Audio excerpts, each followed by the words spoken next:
Negara kita, negara Indonesia, memiliki sejarah yang sangat panjang. Jika dirunut jauh, sejarah Indonesia ini bisa dijelaskan sejak masa prasejarah karena banyak ditemukan fosil manusia purba di Indonesia.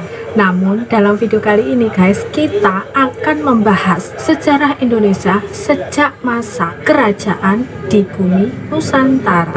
Dan seperti yang kita ketahui ya guys, dalam buku sejarah itu dituliskan bahwa masa kerajaan ini kemudian berlanjut hingga masa kolonial Belanda dan Jepang, kemudian hingga Indonesia ini merdeka. Kemudian sejarah berlanjut pada masa pasca kemerdekaan yang terdiri dari Orde Lama, Orde Baru, dan Reformasi. So pastikan guys ya, kalian menyimak video ini sampai selesai karena kita akan membahas tuntas tentang sejarah Indonesia dari zaman dahulu sejak keberadaan kerajaan di tanah Nusantara hingga masa reformasi saat ini. Dikutip dari modul perkembangan kehidupan masyarakat, pemerintahan, dan budaya pada masa kerajaan Hindu-Buddha di Indonesia, yaitu buku Sejarah Indonesia kelas 10 terbitan Kemdikbud, dijelaskan bahwa awal masa kerajaan Hindu-Buddha ditandai dengan berdirinya Kerajaan Kutai di wilayah Pulau Kalimantan. Kerajaan ini diketahui berdiri pada tahun 475 Masehi atau sekitar abad ke-5 yang dibuktikan dengan keberadaan prasasti Yupa.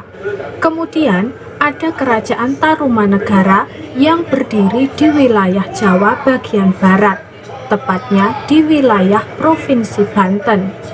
Selain itu, ada Kerajaan Sriwijaya yang memiliki wilayah luas, yakni sebagian Nusantara seperti Jawa, Sumatera, hingga wilayah Thailand. Dan pusat pemerintahannya ini diketahui ada di Palembang. Masa kerajaan Islam di Nusantara guys dimulai dari tanah Sumatera. Ada beberapa kerajaan yang disebut-sebut sebagai kerajaan Islam pertama di Indonesia. Dikutip dari buku catatan pinggir sejarah Aceh terbitan tahun 2014 yang disusun oleh Dian Majid, Kerajaan Jumpa dipimpin Maharaj Syahriar Salman atau Salman Al-Farisi, pangeran dari negeri Persia yang datang ke tanah Aceh pada abad ke-7. Sumber lain mengatakan Kerajaan Perlak adalah kerajaan Islam pertama. Namun, yang paling umum disebut sebagai kerajaan Islam pertama adalah Kerajaan Samudra Pasai yang berdiri pada tahun 1267 Masehi. Kemudian diketahui kerajaan Islam ini terus berkembang di berbagai wilayah. Di Indonesia Timur sendiri guys, ada Kerajaan Ternate dan Tidore. Sedangkan di Jawa ada Kerajaan Banten, Kerajaan Demak, hingga Kerajaan Mataram Islam.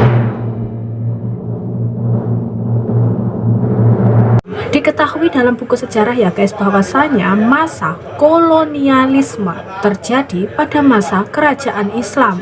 Dalam buku Kemdikbud Sejarah Indonesia kelas 11 oleh Sadirman AM dan Amurwani DL dituliskan bahwa bangsa pertama yang datang ke tanah Nusantara adalah Portugis, tepatnya di Maluku pada tahun 1511. Kemudian dilanjut dengan Spanyol di Maluku pada tahun 1521.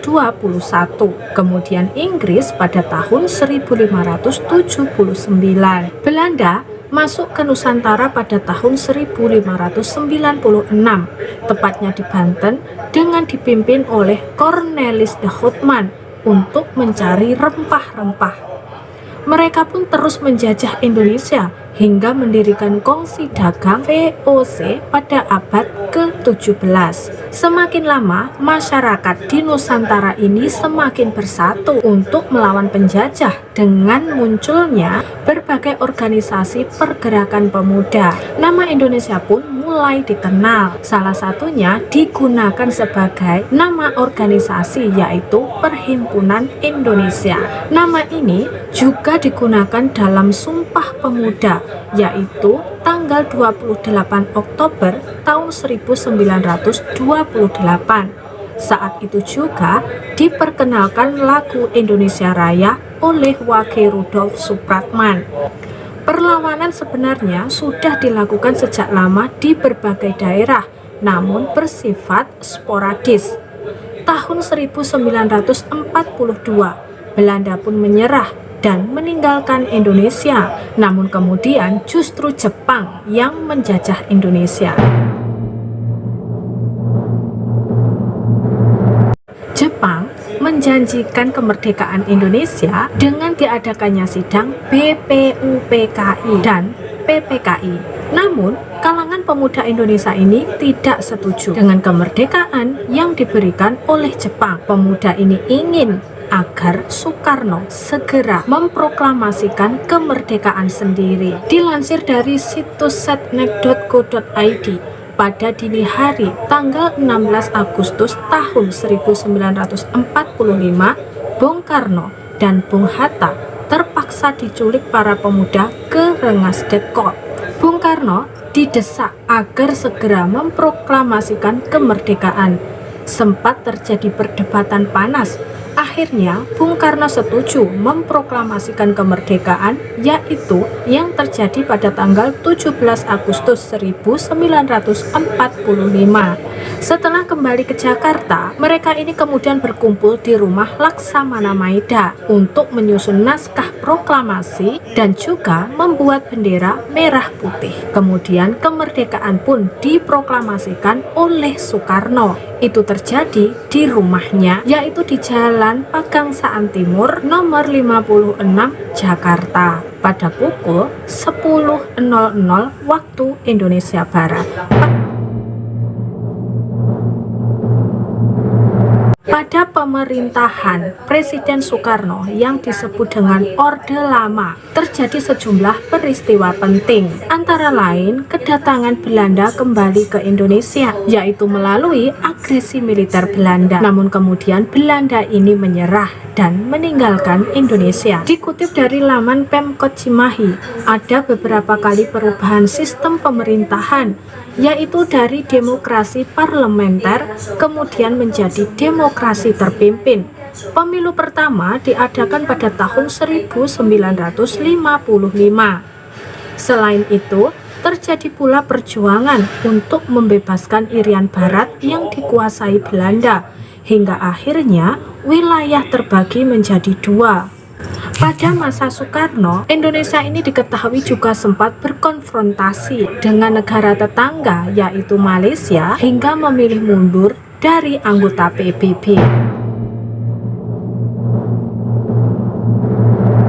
Akhir masa Orde Lama ditandai dengan peristiwa G30 SPKI _PKI yang menumpahkan banyak darah sesama bangsa Indonesia, dan politik yang bergejolak ini mengakibatkan Presiden Soekarno ini lengser.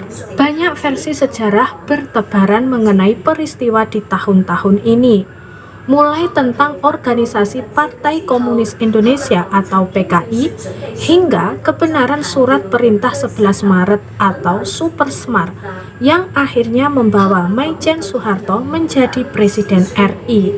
Dikutip dari modul Indonesia pada masa Orde Baru dengan judul Sejarah Indonesia kelas 12 dari Kemdikbud, Soeharto memimpin Indonesia selama 32 tahun. Di sisi pemerintahan, terdapat sejumlah peristiwa bersejarah seperti penyederhanaan partai politik menjadi 3 partai saja, kebijakan dwi fungsi ABRI sebagai kekuatan keamanan sekaligus sebagai sosial politik, hingga melakukan banyak pembangunan. Dari sisi kebijakan luar negeri, Soeharto kembali mendaftarkan Indonesia sebagai anggota PBB, memulihkan hubungan diplomatik dengan Malaysia dan Singapura, serta bergabungnya Timor Timur yang merupakan jajahan Portugis menjadi bagian Indonesia.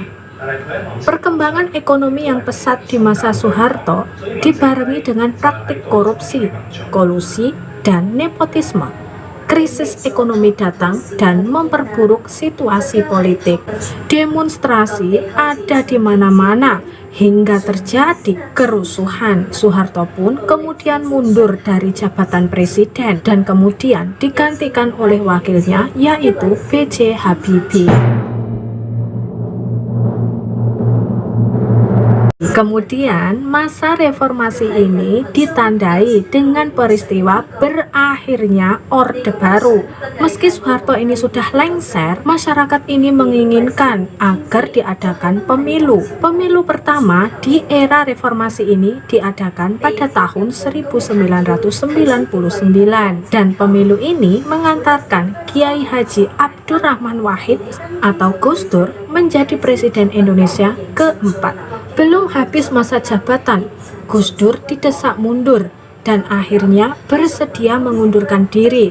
Sebagai gantinya adalah Megawati Soekarno Putri yang sebelumnya menjabat sebagai wakil presiden. Selanjutnya dilakukan pemilu yaitu tahun 2004 dan 2009 yang memenangkan Susilo Bambang Yudhoyono. Pemilu selanjutnya tahun 2014 dan tahun 2019 dimenangkan oleh Joko Widodo. Nah, itulah tadi ya guys, sejarah lengkap Indonesia dari masa kerajaan-kerajaan Nusantara hingga masa reformasi. Semoga informasi ini bermanfaat untuk kita semua.